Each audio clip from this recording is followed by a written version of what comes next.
Alright, so I'm feeling way overly confident from my last success. I did really well with some pretty stretchy fabrics. So I figure, hey, since I don't know how to stay in my lane anyway, why don't I try and make a bathing suit? Lord knows I do not have the skill set, but you know what? We're gonna figure it out. So I have a basic concept, an image in my head of what I want. So I'm gonna go buy the fabric and I will be right back.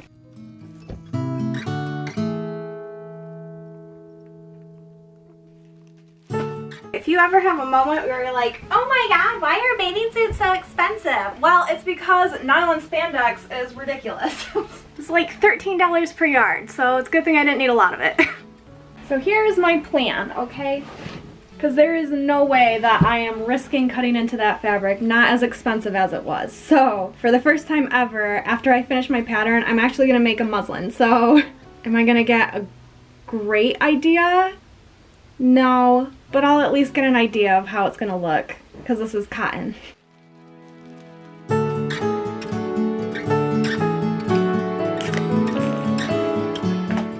So I got to work on creating the pattern, and I started with my transparent paper and used a pair of high-waisted underwear and various other suits to form the basic shape.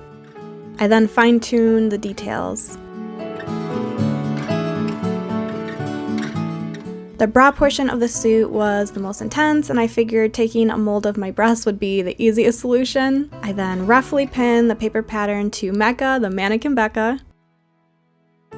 And once I was happy with the paper pattern, I then used those to cut pieces out of cheap cotton to make my muslin, and that allowed me to adjust and pin any loose or uneven spots.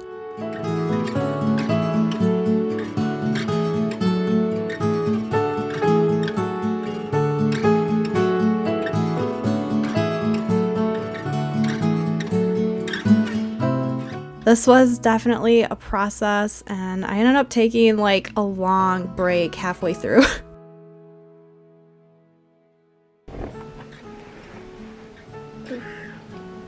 I am a mess. Alright, my hair's a mess. I went a little heavy on my blush this morning, apparently. That's pretty bad if it's bad on camera. It has been 3 weeks since I've worked on this, and I'm lost. Let's try and get back into it.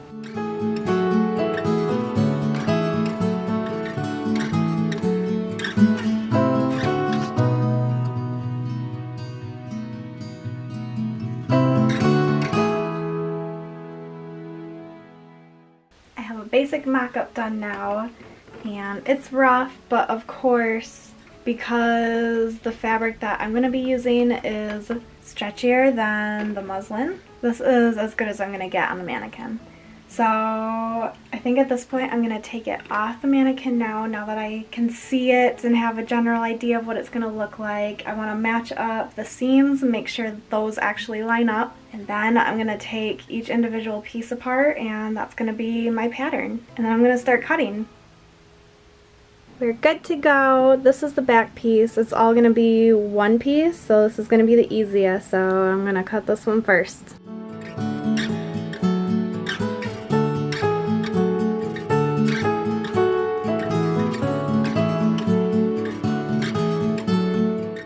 With this pattern, I wanted to include a white lining, so not only did I cut my pattern from the main fabric, I also had to cut it from my lining fabric too.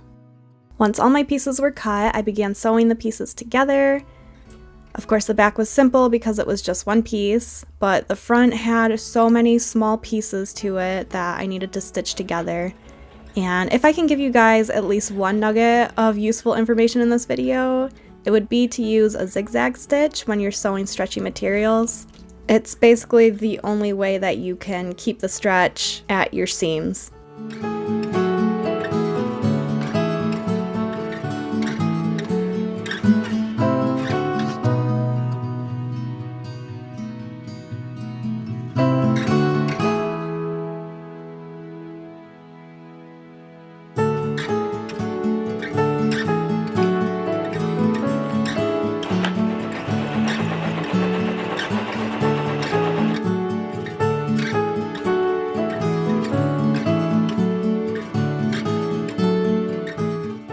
I did decide to add underwires to the chest of my bathing suit, you know, just to help my suit help my chest. Even though underwire can be painful, you really can't deny the shape and support it provides, especially if you're bigger chested.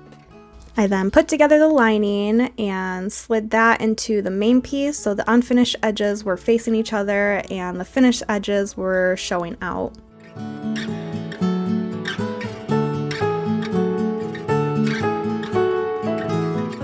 Then came the hard part, which didn't need to happen, but I'm me and I have to complicate things, so I started working on the bias tape, and I tried this probably a million different ways and spent a good 2 weeks sewing and then pulling apart and then re-sewing the suit. This is not working. I need to make the tape bigger.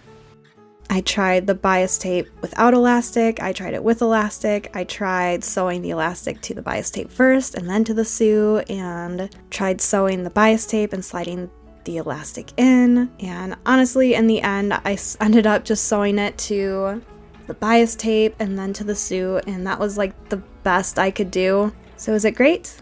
No. No, it certainly isn't. But my God, I tried. Okay guys, this has seriously taken me forever, and this is about as perfect as I'm going to get it. So like the bias tape, I think there's a reason you don't see a whole lot of bathing suits with bias tape, because that along with the elastic, it just looks kind of funky when you're not wearing it. So obviously when you're wearing it, it stretches it enough that I think it's going to be fine. But when it's off, it looks a little weird. But like I said at the beginning of this, I have zero skill. Do you see Jordan? Oh my God, what a loser. As I said at the beginning of this, I lack a lot of skill. So, this is as good as it's gonna get. Is he still talking to me? Bro. The last thing that I have to do is to add the clasp at the neck. So I'm gonna do that, and then I'll be done.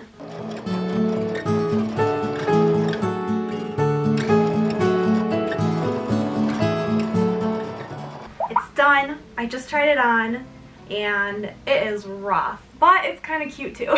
I mean, it's not awful, guys. It's not awful. I definitely learned a lot, and I think in the future, if I do make another bathing suit, which I probably will, there's no way I'm going to do another complicated design like this.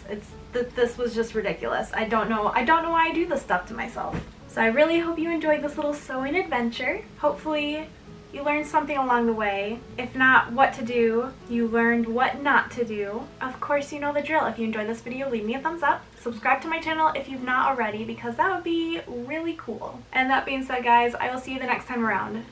Bye!